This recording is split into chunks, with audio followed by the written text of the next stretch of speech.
Well, Tim Moss, how are I'm you? good, Wendy Stuart. How are you?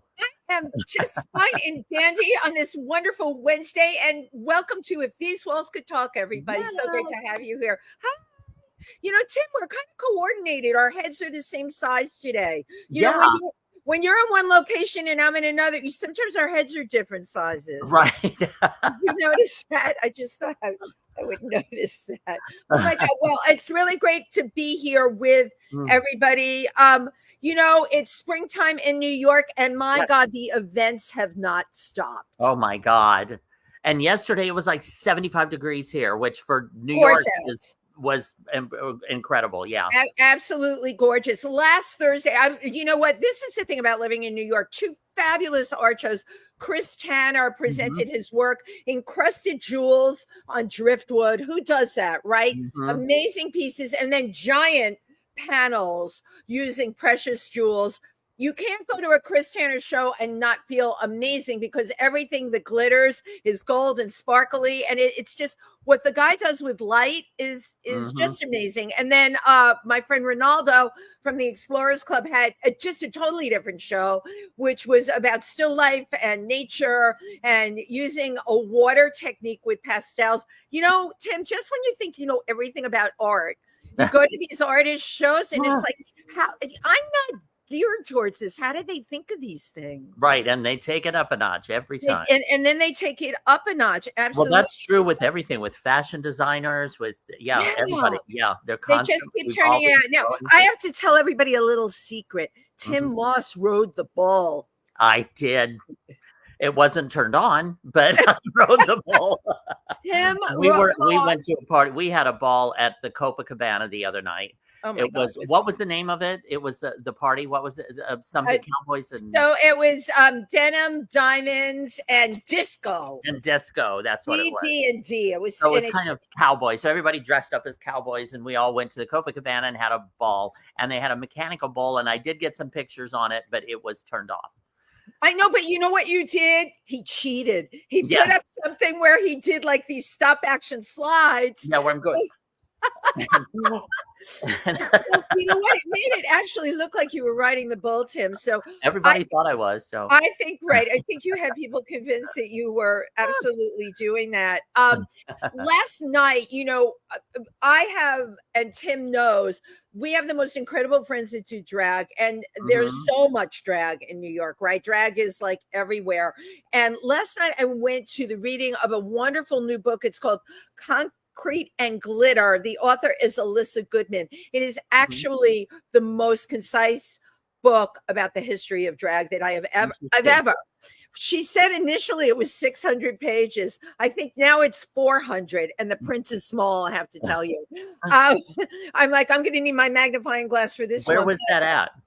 This was at the LGBTQ Oh, Center. at the They have center. Uh-huh. a once a month Tuesday night literary reading Uh-huh. every once a month. So yeah, you want to just check out their schedule. But this was just terrific. I think Tim, what blew me away the most, she is a couple of years older than my daughter. I'm like, Mhm. how do you know all of this? Right? Even her PowerPoint was every drag person. She did like the whole history. It's everybody that we've ever known or known about from Uh-huh. like the smallest clubs that did drag. So you have to check out her book. It's called Concrete and Glitter. It's Alyssa Goodman. Please, Mhm. you'd absolutely love it. Oh, Mm. and don't forget at Pangea this Sunday night, Saturday night, no, Thursday night. Mindy? The one and only Mindy Yep. Fraykin. You're I'll be going. there. I'll be You're there. Yeah. you're going. Yeah, and Absolutely. then Friday night, I'm gonna be going to Charles Bush's, Ibsen's Ghost. But That yeah, closes this week, and you're going this weekend, I Sunday think. night. I'm doing the last show. You're doing closing night, yeah. I'm doing So the I can't wait. closing I night. haven't seen him in a long time, but Charles Bush, he's just such a brilliant playwright and Right. And actor and drag persona, and he's he's just just brilliant. Let's just say it. He's yeah, brilliant. And I'm looking forward to his interpretation of Ibsen's Ghost. yeah. And Now, Monday Monday was a interesting day. Monday was the eclipse, oh my and God. I ventured up to Riverdale, up to my good friend Lori Oh, Lori Lori. Kaplan. Yeah. Yeah, Yeah. And so we spent the afternoon, and we just went outside and grabbed our glasses and just sat outside and sipped on some tea and watched the moon take over the sun. It was, it was, people. Did you have an emotional reaction? People were like crying. Yeah, it was just one of those. It was just a very special moment. Yeah, it was very cool. Wow. Yeah. Yeah. And then, of course, I had the glasses. I've never seen anything like that in my entire life. But the thing that I picked up on earlier, I always find like the weird thing. It was that the eclipse was coming at like 11 o'clock in the morning. I was walking the dog, and that I could feel the heat of the sun on my body. And I'm like, no, this is not normal. This is weird. Oh my God. And Tim, we're forgetting to tell everyone we had an earthquake in New York last week. Forgot about that. We're not used to earthquakes. We had like a for real earthquake. Yeah. My apartment shook. Yeah, you were saying. Oh my God. My parrot was screaming her head off before it hit. You know what? Everybody must get a bird. And you're in LA where you're used to having like all these earthquakes all the time. Well, I'm here in New York, but yeah, even our guest is in. Yeah, our guest is in. Yeah, and a lot of my friends are. Definitely get yourself a parrot. It'll do you in. You won't even. The difference between LA and New York also is we are built upward. We're all squished into one area and built up. Whereas, the houses they're not 14 stories or 80 stories like they are here. Right. And that's the scary part. I live on the top floor on the 6th floor of my building. And I was in the bathroom. I didn't hear nothing. But my roommate said it sounded like a subway was going by or something underneath the building. Well, which you're used to anyway. But I have to tell you, I find it ironic that you and two other people we know were on the toilet at the same time. What was that about?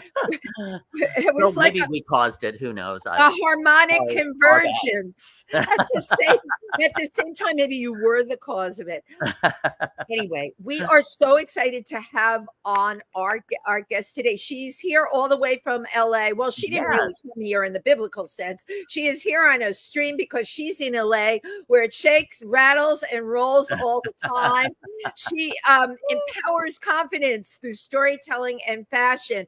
She's a multifaceted British actress, model, blogger, and fashion professional, travel influencer, and she's getting ready to launch, and maybe at this point she has already launched the Discovery Pod, Acting, Fashion, and Health with Eve. She is an expert. Let's welcome her to our show.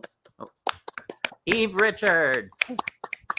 Thank you for having me. Hello, Eve Richards. How are you? I'm wonderful. Thank you so much for having me today. I literally just got to LA like less than an hour or so ago. Oh, oh my goodness.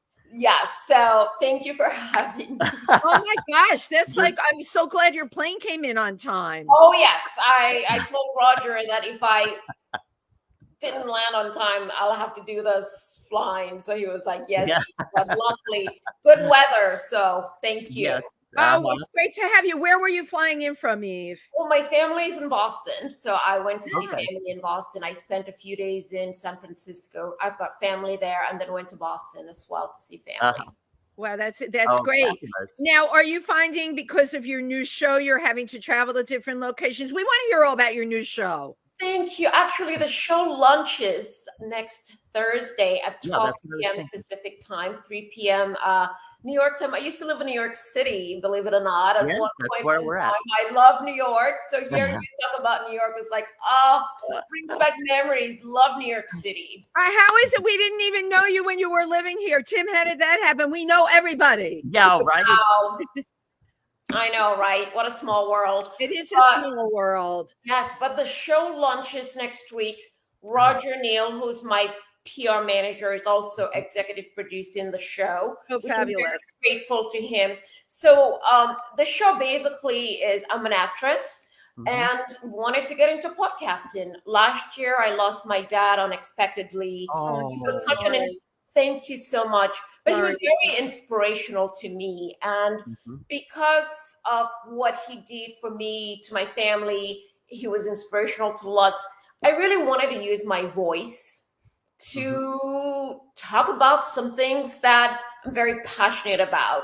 And here comes the Discovery Pod. It's all about bringing various actors and thought leaders in business and fashion. Oh, that's wonderful. Conversations with them, right, to understand some of their challenges, how they succeeded in acting. Acting, as you know, is very challenging. So it's fun. I am very proud of what we've done so far and looking forward to launching next week.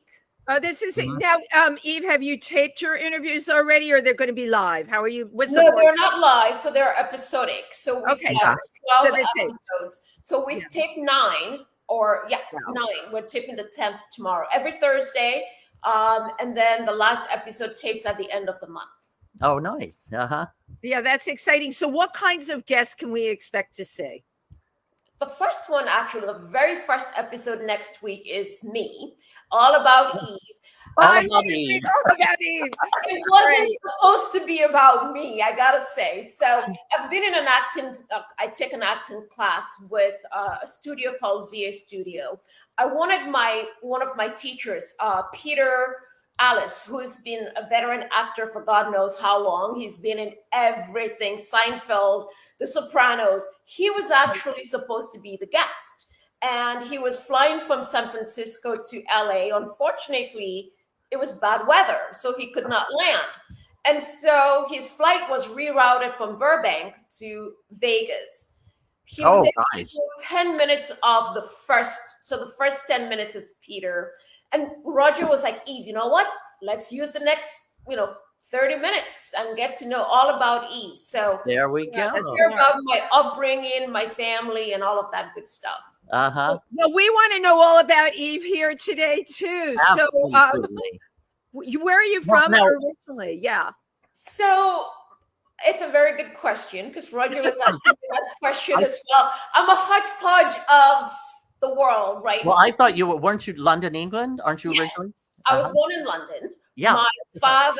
My father is African, but my dad went to Boston at age 18. He went to Harvard. He had a scholarship.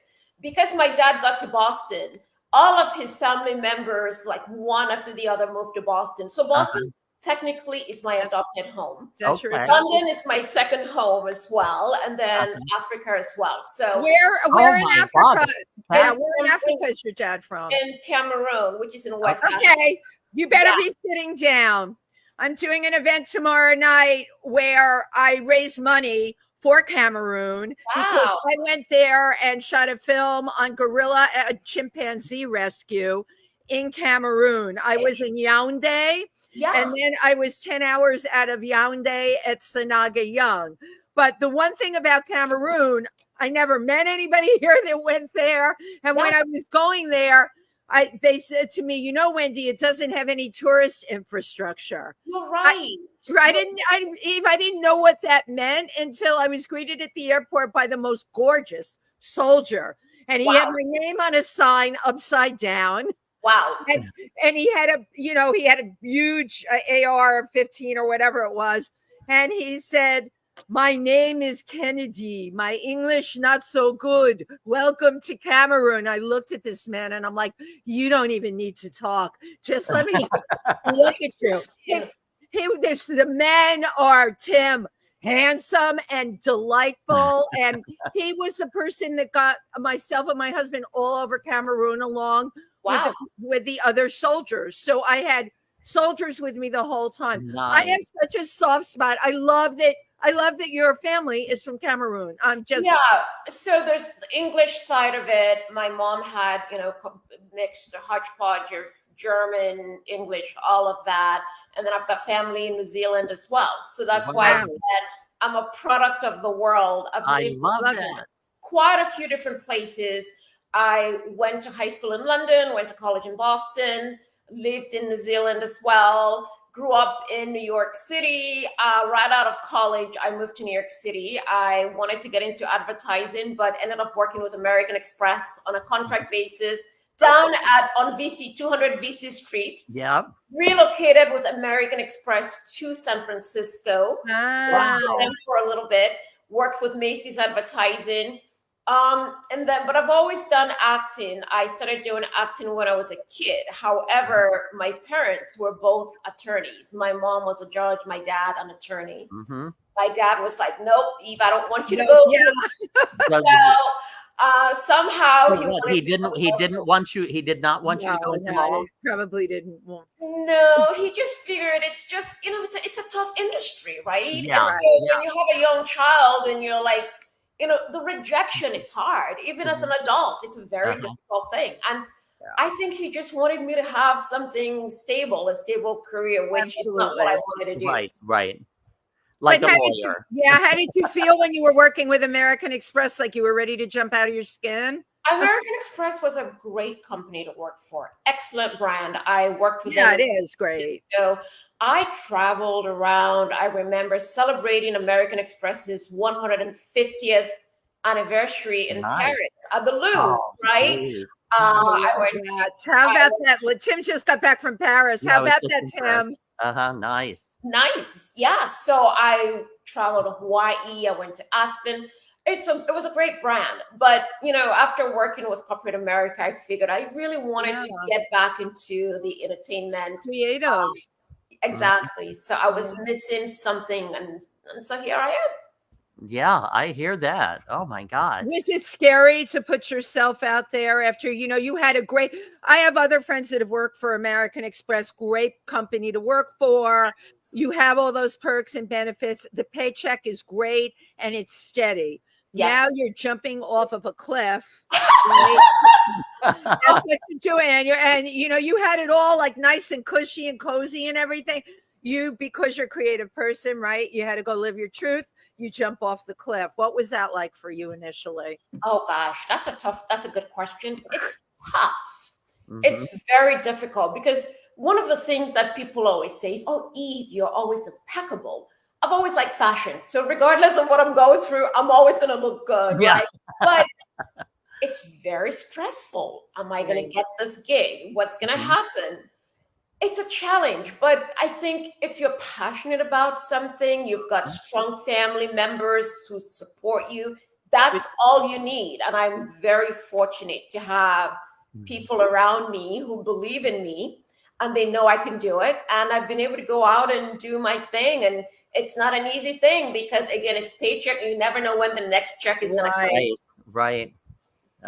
But you gotta, just put yourself out there. And it's like, it's what I love to do. I'm passionate about this industry and it's got its perks and it's got a lot of disadvantages like anything else in the world. Yeah. Right. Yeah. Do you find that creating your own podcast has given you at least more control over what you're doing in the industry? Yes, totally. I mean, I have a few things that I'm working on. It's funny because right after this, I have an audition that I have to go do. Thank you. And it's for a huge project. So not good. But and I also have another project that I'm working on, which films in Sweden in the next few months. So I have rehearsals tonight. So my day started at 3 a.m. and it ends at 11 p.m. tonight. Right? But again, it's all about pushing. But with a podcast, though, it's nice to be able to have that control, right? Because I've been very fortunate to partner with Roger, and I have two co-hosts who've joined me season 1, and it's been amazing because we've had such a wonderful guests. And, learning from the guests as well, that motivation to hear how people struggle. Like one of the guests we had was Theo Panglias. I don't know if you know. No, but we'll ask. Tell us a little bit about this person. So Theo is an actor on Days of Our Lives. He's been on Days for 40 plus years. Wow. He relocated from Australia when he was, 18, 19, 20. He moved to New York City with $180. His parents relocated from Greece to Australia. They didn't speak English. That's tough. Theo moved to New York without that support. But what I really liked about his story, he became something. To be on a daytime soap for 40 years is incredible. But then he also did like Mission Impossible. Fun. 80s, you know, the series in the 80s. Oh, that was one of my favorite shows, Eve. Yes. The problem with it, I could never figure it. You know how they'd start with a story? Yeah. I'd be lost in the sauce like 5 minutes later. I never knew where it was.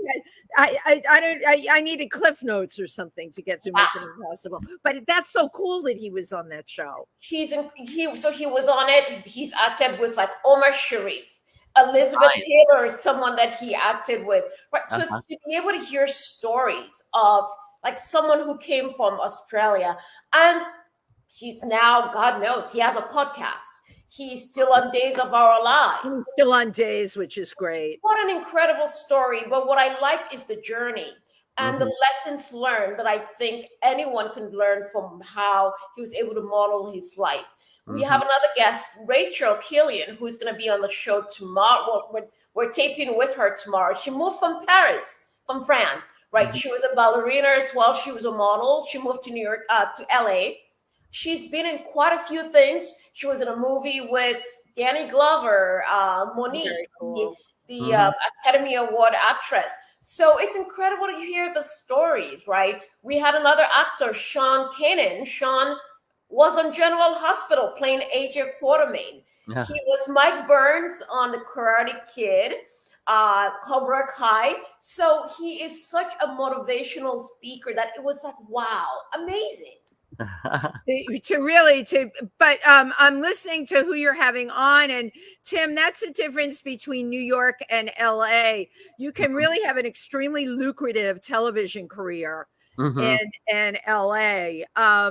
Not theater like here, but you have such opportunities.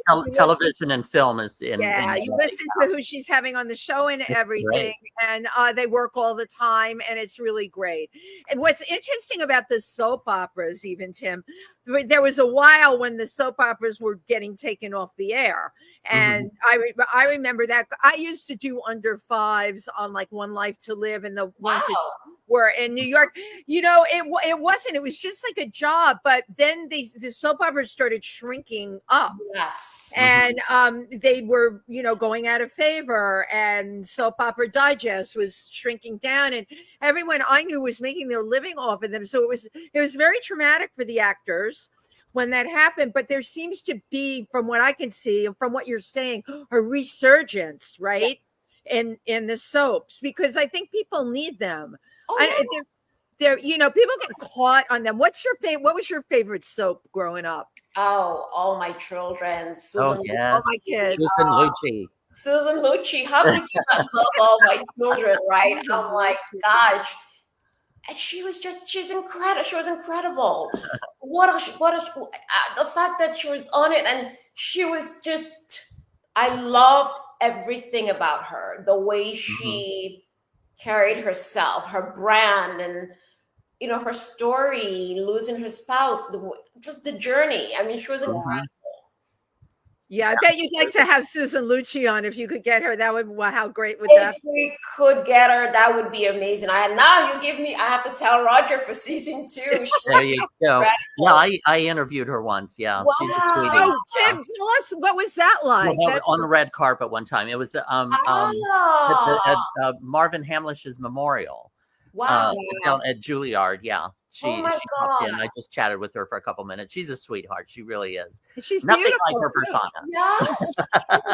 Incredible. So you used to model, right, Wendy? So not used to. Give me a quick Google. I'm everywhere. Oh my God! I got that from my friend Den Vetta. I was like, everyone tells me you used to do this, you used to do that. I only knew him as a makeup artist, and he says, "Honey, I do a lot of things. Google me." So I love that. I go around, right? You can use it, but give Den Vetta the credit. So when people ask me, I'm like, yes, I modeling, acting, and I never stopped working. I came to New York at 21, have never had a regular job. I have only ever been in this industry, which for the most part has been great until the pandemic hit. And then I lost everything and had to reinvent myself. And you know what? It happens. That's the way the cookie crumbles. But as actors, all three of us, you know what? we're constantly having to put ourselves out there, having to reinvent ourselves. You're only as good as the last job that you have. And there is insecurity. What I've noticed about a lot of actors of a certain age nowadays, I will say over 50, they all do have, in my day, you didn't have a survival job. You would have been embarrassed to tell someone that you had to serve. You just were going to go out there and earn your money from this industry. Now, when I give advice to people, I think that's really stupid to earn just your money from this industry, because even the people on the soaps have investments in bars.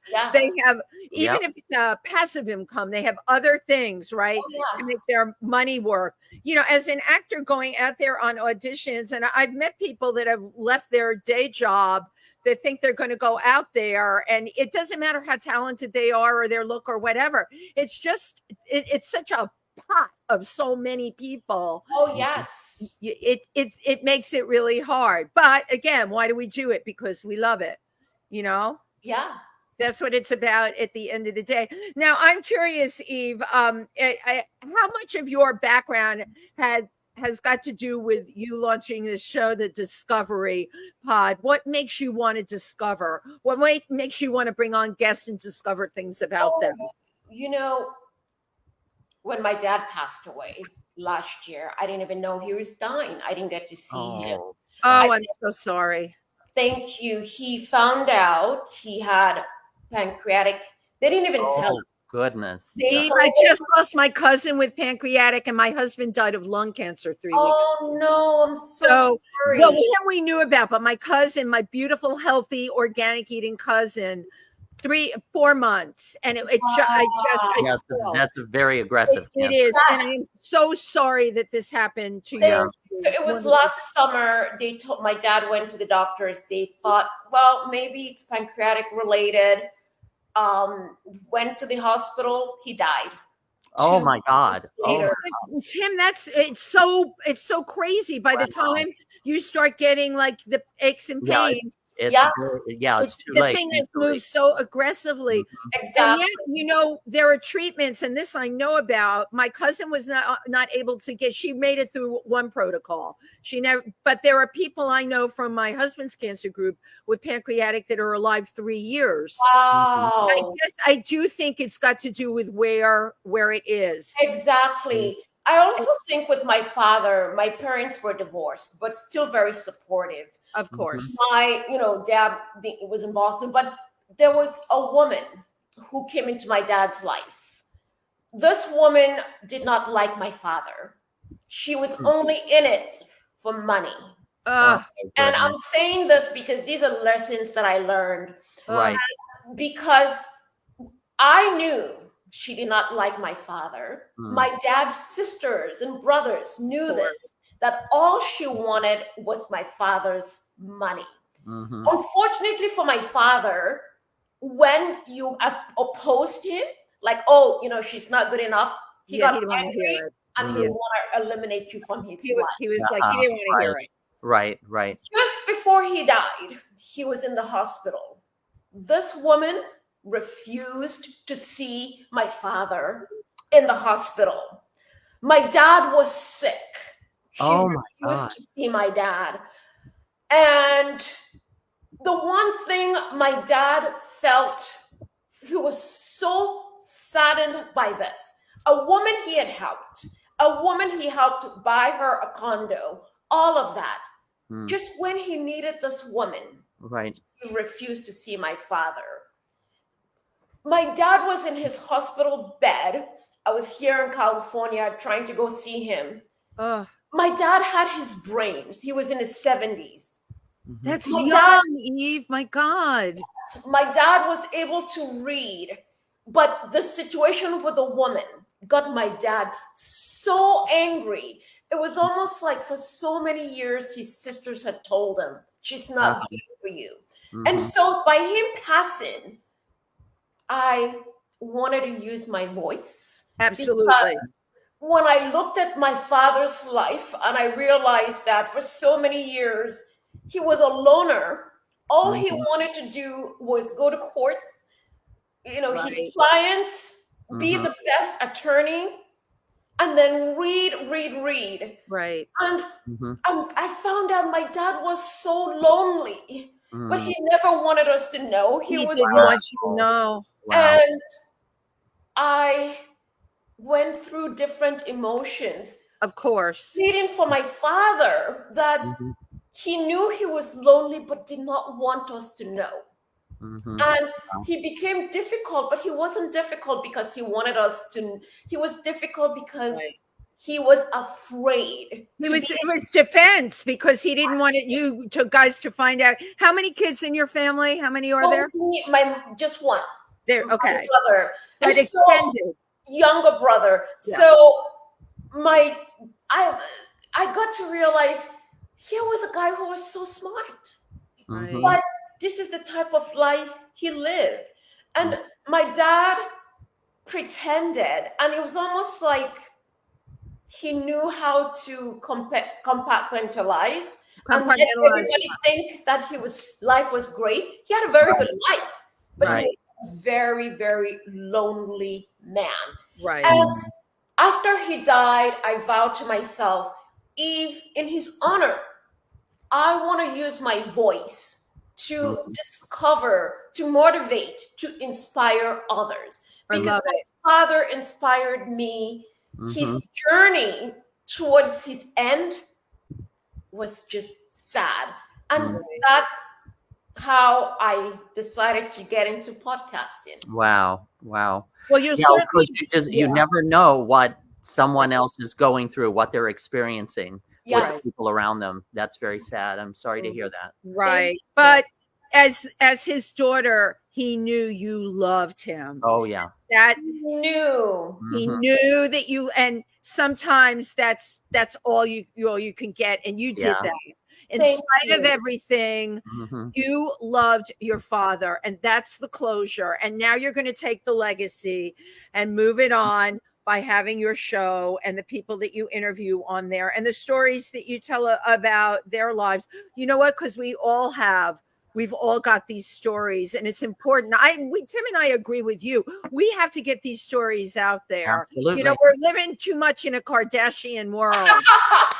Girl, you're That's what people want to see. They want to see They all only of want to see that because that's what's shoved down their throat. When we talk Yeah. about the networks and the kinds of things they have on there, that's what they shove down people's throat, right? It's like everything is life through a filter. Yeah. Everything is life through an Instagram filter. That is such BS, right? But we Like- like to try to get down and talk Yeah. about real issues and Yes. what life is really about and what Yeah. people are experiencing. And Oh yeah. yeah. I'll tell you, Mhm. like one of the actors who came on the show, he's very successful. He's been working since he was 21.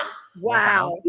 This is Sean Kinnan, who was on General Hospital for God knows how long. Uh-huh. You know, he's reprising his role on Cobra Kai, you know, on Netflix. He was Good. He was, I think, part of the series, season 5, and then season 6. He was on The Karate Kid, right? Mhm. But here's an actor who's always worked. He Always actually working. has a show on Amazon called Studio City, and he won an Emmy for executive producing and writing with his wife. That's But what he wonderful. talked about on the show was somehow, because of fame, at a young age, he started drinking. So it's one of the things that people don't Right. talk about. But he was Yeah. so candid, right? And so you learn from people like that. And by him being so candid and forthcoming, I'm hoping someone else who's struggling would Struggling, learn right. from this, right? So Absolutely. Yeah, because again, what people sharing lives and their experiences, Thank you. other people that are watching can relate to it, and it can Exactly. help them, give them something to think about, possibly change. yeah, My cabaret show, I have a cabaret show that Wonderful. I'm very proud of. I have to come see it when I'm in New York. But I reveal in that, which most people have no idea, I had developed a 20-year drug and alcohol addiction that by all accounts should have killed me. Wow. It should have killed you. And It's I take amazing. the audience down into it and down to the point of death, and then back up for a big happy ending. Oh my, that's fantastic. I have to come see it. Oh my God. I would love that. That would be wonderful. Congratulations. That's amazing. Thank See, you. for me, this is what inspires me, right? Mhm. When you hear stories like yours, like from how were you able to do it? Like, seriously, Yeah. like I'm learning from things like this. Like, yeah. how do you overcome? Well, believe me, I cannot take the credit for that. It was doctors and counselors and therapists. And it worked, Tim. Yeah, but I had to do the work. I had to put the work in, Right. but they're the ones that told me how to do it. It was one of the most the loneliest, confusing, sad, scary times of my life. I had no idea what I was doing, where I was going, why I was doing it, what I needed to do, or anything. I was relying completely on their experience. But you know, the thing about both Tim and I, we pay it forward. Our amount of volunteering in so many organizations, people's lives. I mean, Tim, I can't even begin to list the amount that Tim does, and I follow in suit, because for me it is about serving and giving back, because I'm a girl from the Bronx. I think it's amazing that I'm here living this incredible life with wonderful people. I'm blessed with a beautiful daughter. And at the end of the day, I'm so grateful. I want to turn around and pay it forward to other people. We had another guest on here that Roger represents, the gentleman that's feeding the food. Tom. Bags and Grace, right? Oh my God, yes. Incredible. He was really absolutely incredible. I mean, his own house burns down, but yet he's out there feeding. I mean, why can't there be more people like this? Because at the end of the day, that's what it's about, right? Paying it for, like, his story about his house. Yeah. And this was during the pandemic. I know. I wasn't ready for this. It's like, right. And then he started the organization Bags and Grace. I literally just fell in love with him when I went down and volunteered at his organization. Right. I just thought, what a beautiful thing that he's doing. And absolutely. I mean, it's incredible. And when I used to live in San Francisco, I volunteered for an organization called Dress for Success. I don't know if you've heard of it. Oh, of course. Yes. You'd be perfect. Yes, I volunteered there as a stylist. And I have to tell you, I felt so empowered. Just having the ability to have these women from different backgrounds come in, and I was able to help style these women, get them ready for interviews. It was just incredible to see how the transformation, to see how someone comes in and then they're ready to go out and interview. And again, as you said, you've got to pay it forward. I'm blessed. I've got wonderful people in my life, wonderful family, my father, my mother, my brother, my aunts, my family in Boston, in the Bay Area. So I want to be able to pay it forward in whatever capacity, because I feel like it enriches my life and it makes me a better person. Absolutely. Absolutely. Now, acting.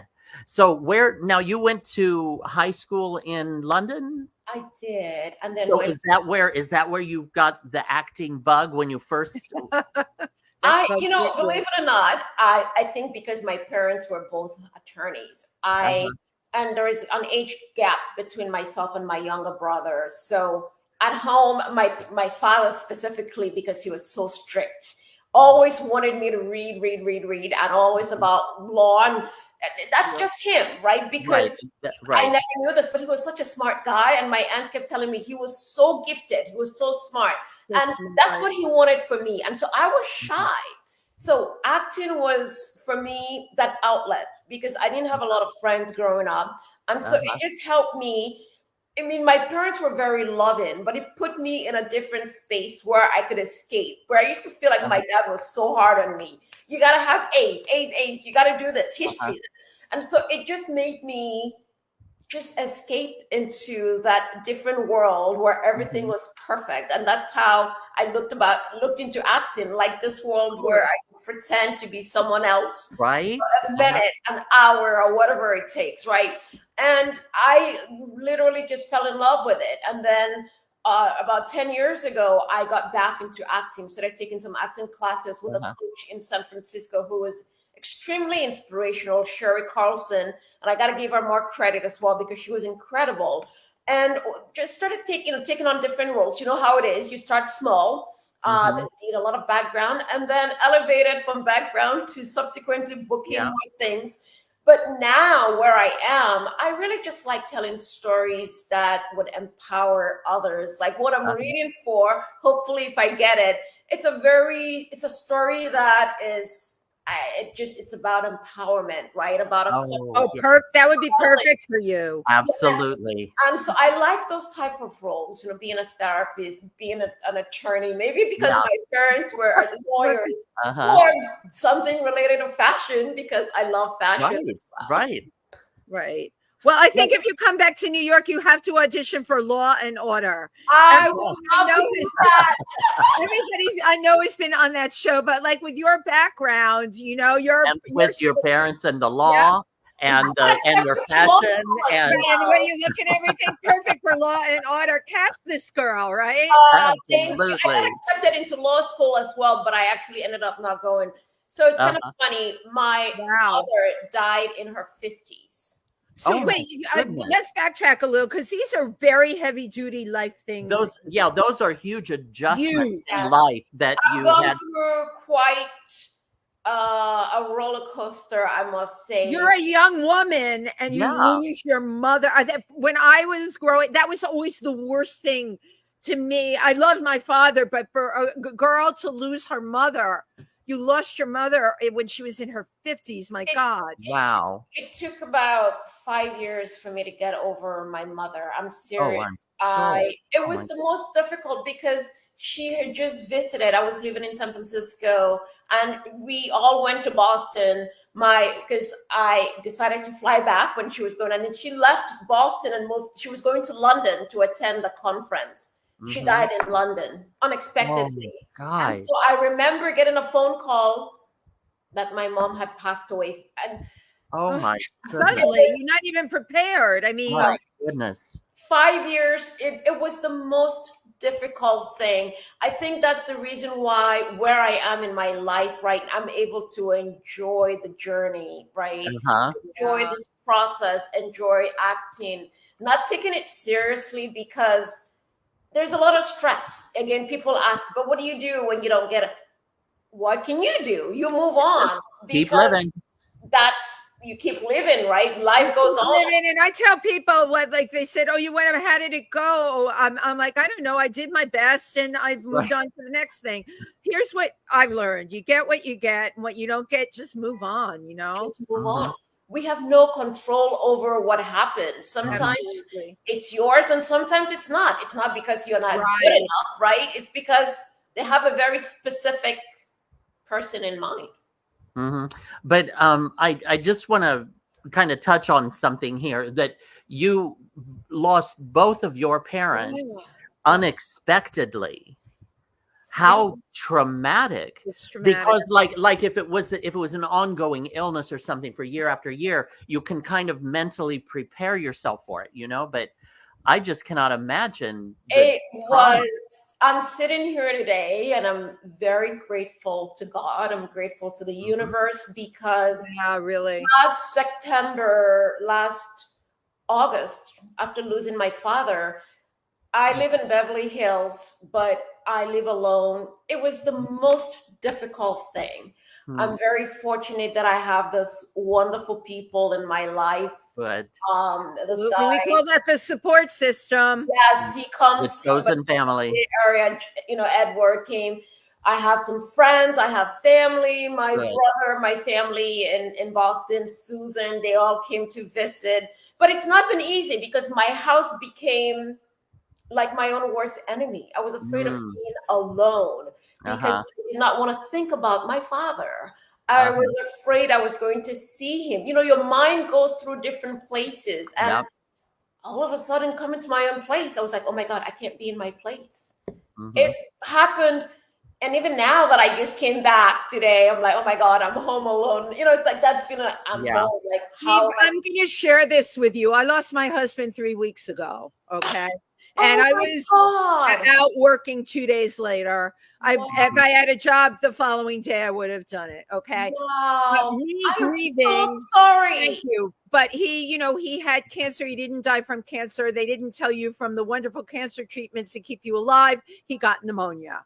and he lingered for 5 weeks in the hospital, which were the worst 5 weeks of my life. Wow, and because I had to be there at 3 hours a day every day to make sure they were doing the right thing, right? So, but having gone through this, right, this is trauma. Yes. He passed, and they were calling me, like, the social workers, and they're like, well, what do you need? I'm like, all I wanted was a support group where I could go, like, live, right? And right, even where we can, like, if like you and I knew each other, we would hug each other. Yes, of course. All they had available was like online Zoom meetings, and they're still calling me about. I'm not going. I don't need to do a Zoom meeting online. Yeah, like you and like Tim, my chosen family is my support group. The outpouring has been incredible. The amount of amazing people that have taken me to lunch, to dinner, the phone calls that stay on as long as possible. Wow. I have worked through my grief. I am working through my grief,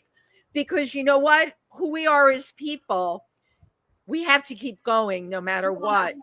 The aloneness thing in my New York apartment, which is sizable, that was the toughest thing. That first week and a half, Eve, I didn't want to be in that house. I have a dog, a little dog at least, and I would sit on the couch. I am so sorry. Oh. But you know how it is. You're alone in that house, and you just start making phone calls to friends and stuff, because it's so weird. You don't know whether the person that passed is going to pop up or it's irrational. Yes, it's totally irrational. But that's what you're feeling, and I can honestly say, thank God now where I'm at. It's almost a month. Yeah, I'm not feeling that anymore. I'm feeling good in my space. It's my space, and I'm feeling good in it.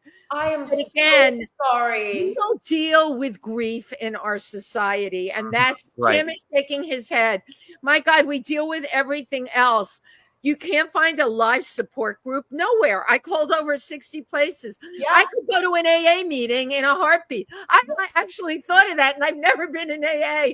I'm like, maybe I'll just go there and tell my story, and it's got nothing to do with, alcohol, but maybe I'll get a bunch of people in a room to listen to me and come and hug me. You're right. Because when I lost my mom, all the doctors kept saying was, we want to put you on this medication or this.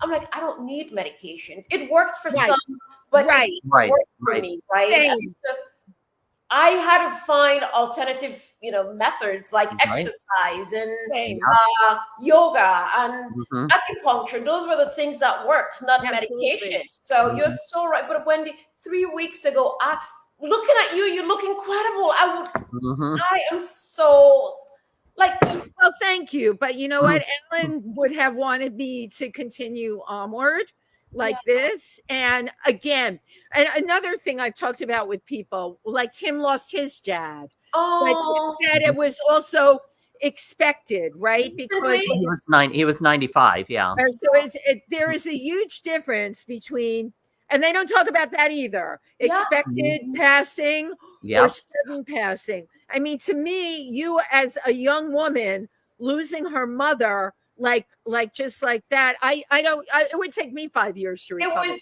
was life-changing because absolutely. I think for me, when she died, I remember saying, I don't think I want to have kids because I can't do this without my mom, because my mom was my best friend. And it was almost like I woke up the next day and I became an adult because she was gone. There was this void that people would not understand, how the doctors could not understand, but why are you going through this? I was in an airplane and I was so afraid of being in the bathroom because of the small space. I understand. Oh my God. And it's the shock that you were in shock. I was with the loss of a parent or both parents, you go through an identity shift. Yeah. Right. Where, especially if you were close to your mother and now you relied on her, you could lean on her. All of a sudden, that's not there. Yeah. It's not there. It just, it takes a lot of adjusting and a lot of self-identity. My younger brother came to live with me. And at the time, here I am. My brother would try to go out. He was in college, but he took time off. He had to take time off from school because I could not be alone. And every time my brother went out, You would I just would not sleep. I Oh, would stay awake, leave the lights on until my brother came back. So right. looking back, I realized my brother was grieving as well, but I was in such a bad place that I did not realize, because he's a guy, right? I did not understand it. And my brother is the type who is so quiet that he tried to mask. Keeps everything inside. Yeah, we keep it inside. For me. And looking back, I was like, wow. Eve was in such a bad place that I did not realize that he was going through something as well, right? Yeah. So yeah. Death is a very difficult thing. Yeah, Right. it is the most difficult thing It that is. we have to do. We have to live through. Yeah. However, you are a survivor. Yes, You are- survivor. yes, we're You survivors. are. and Wendy we have is. moved on. Yes. Yes. Yeah. And again, we grow from these painful experiences, both death and a lot of other things in career or everything else, like difficult things that happen are lessons for us that teach us to move on and become stronger. And especially as actors, right? We pull from these memories when we're creating characters. Yes. That's where it comes from. I don't know how a person can be an actor they call it technical actor, which means, they can really learn their lines or whatever. But I'm telling you, they will be lacking in performance if they don't have real life stuff to pull from. Of course. I mean, I think everything in life, or even relationships, right? Like when you're dating, someone tells you, this person, you get dumped. You learn from those, right? And you have to pull from those experiences, because I think that's what acting is all about. We're dealing with real life issues, right? Exactly. But it's basically learning to live that life. But these are real issues that people go through on a daily basis. And that's life. Life is very challenging, right? It's a very difficult thing. Oh, and I think now more, not for nothing, because I've been alive for a long time, but now more than ever, and I don't mean this just personally because of what I just went through. I mean, like, the news. It's like I really have to digest small amounts of it. But again, as living human beings and as performers, we need to be aware of what's going on. Right. I have to take that in small doses. Tim and I were talking about the eclipse. The thing I took from that, I watched all the news channels when it was over, because they were running like up at Niagara Falls. I loved watching the joy and the emotion that people had. I had the funky glasses. I was here in New York. I was standing in front of my building with my neighbors. We were passing the glasses. Nice. I can't remember when we had a moment like that. And that's what happened. I agree that we all came together as humans, coming together to witness something that was bigger than we are. And I like that, because as you said, taking the news in little doses, because it's so depressing. It's about the red and the blue and politics. And they forget that we're all red, white, and blue. Right.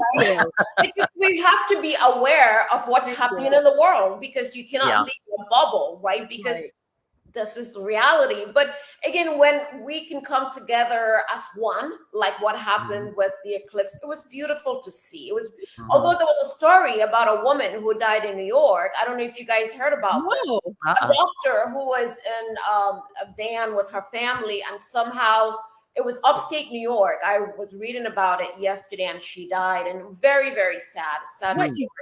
Because of the amount of, there was an emergency situation upstate because of the amount of cars that came up there. This was about a mini van, or one of those cars that she was not supposed to be in it, but somehow she was in it, and the wind, and she got pulled, and she just disappeared from her. Oh my goodness. Very sad. And so it just makes you appreciate life. That life very much is, and that's what I do every single day. I'm grateful to the universe. I'm grateful being back in LA. I'm just grateful when I wake up every day to have an opportunity to speak with you, because that's what life's all about. Life is precious. Absolutely. Yes, it is. That's my mantra. Every day I wake up, I'm grateful to God. I'm grateful to the universe. I'm grateful to the people around me, because it could be very different. And I try to motivate myself, look for things that motivate me, keep me zen. And that's what I strive for every single day. And now with your show, The Discovery Pod, you're going to be motivating a lot more people, which I think absolutely it's perfect. What is the date it's launching on, Eve? If you can tell me. It launches on Thursday, April 18th. So 8 days from today, 3 p.m. Eastern time, 12 p.m. noon. Episode 1 is about learning about my acting teacher, Peter Alice, talks about his play. And then it delves into my life, my father, my mom, my brother, and all of my extended family members. So it's all about Eve. And then subsequent, and about Roger, my PR manager as well. He talks about himself, which you gotta watch to find out how he got started. I love that. Hi, Roger, Neal. Yay. I'm sure he's somewhere watching, but I hope he's watching. Hi from us in New York. Hi, we have a couple of comments on here. Diana Taylor Live said, "Wow." Lori Towers, the amazing PR person and wonderful friend, Lori, hearing each other's stories and meeting with compassion can heal humanity. And Lori knows that. She's an amazing person. Adam Lynn is on. Hi, Tym Moss. Hi. Hi, Adam. Well, Eve, I mean, this has just been terrific. We're so glad. I'm so glad you're here. That you didn't get stuck on a plane. Yes. Everything happens as it's everything happens as it's supposed to happen. Thank you. Can you tell everybody where they can find out more about you and about the Discovery Pod? Of course. So before we do, I want to thank my co-host this season, Tony Blass, who's also an actor and a marketing professional. I'm actually doing a movie with Tony in Sweden. So Tony Blass has been amazing. Oh, And so Tony Blass, thank you so much. And then Melissa Smith as well. She's a friend. She's an actress. So thank you both for embarking on this journey of discovery and motivation, inspiration with me. The Discovery Pod, you could watch the Discovery Pod with Eve on the Discovery Pod with Eve's YouTube channel, or you could listen to us on iHeartRadio, Spotify, Google, Amazon, Apple, or wherever podcast is available every Thursday at 12 p.m. Pacific time. Oh, and also for me, it'll be on YouTube also, right? It will be on YouTube. And it's not just for actors. It's not just for this. It's for anyone who wants to be inspired. It's for anyone who has a dream. It's for anyone who wants to feel inspired. Anyone who's passionate about starting something new. It's about learning and having that hope, believe in yourself. So it's all about motivating folks to go out and challenge yourself. Yes. Yes. Roger has been incredible, and we're looking forward to season 2. Would love to have you both on season 2. We're there. I would love we're totally there. Yeah, would love to have you both. I mean, this has been so inspiring. We feel the same. So consider it done. And by the way, Tym and I never run out of things to talk about. Roger, if you're listening, Roger, so we got to make this happen. I'll see Roger tomorrow in the studio. So, Roger, I'm sure you're listening, but I just really enjoyed this so much. Same here. So your story, Wendy, 3 weeks. I am. Oh my God, I'm so sorry. You know, hopefully from my story, I can, and again, that's why I wanted a support group that I could help other people, right? And I will be able to do that. That's what all of us are about, you know, at the end of the day. Helping each other, yes. Yeah. And Tym, your play, oh my goodness, I got to come see it when I'm in New York. What's the name of it? Absolutely. It's called Tym Moss, Alive, Fun, Fabulous, Blended. Oh my gosh. Oh, you are incredible. Oh my goodness. This is incredible. I really enjoyed my time with you both. Well, we loved having you, Eve. If you do come to New York, you definitely hit us up. Absolutely. Thank you. And Roger is going to make it happen for season 2. Would love to have you both. Fabulous. Absolutely. Fabulous. I would love to be in there. Thank you so much for being here today. Wishing you like just such amazing energy, love with and everything light that you're doing and everyone you touch. And same to you, Tym. Absolutely. We got to go out there and just spread it around. Thank you to our audience who tuned in today. You are the best. And we will be back next week. Everybody have a good rest of week. Yes. Thank you, Eve Richards. Thank you. Thank you, Eve Richards.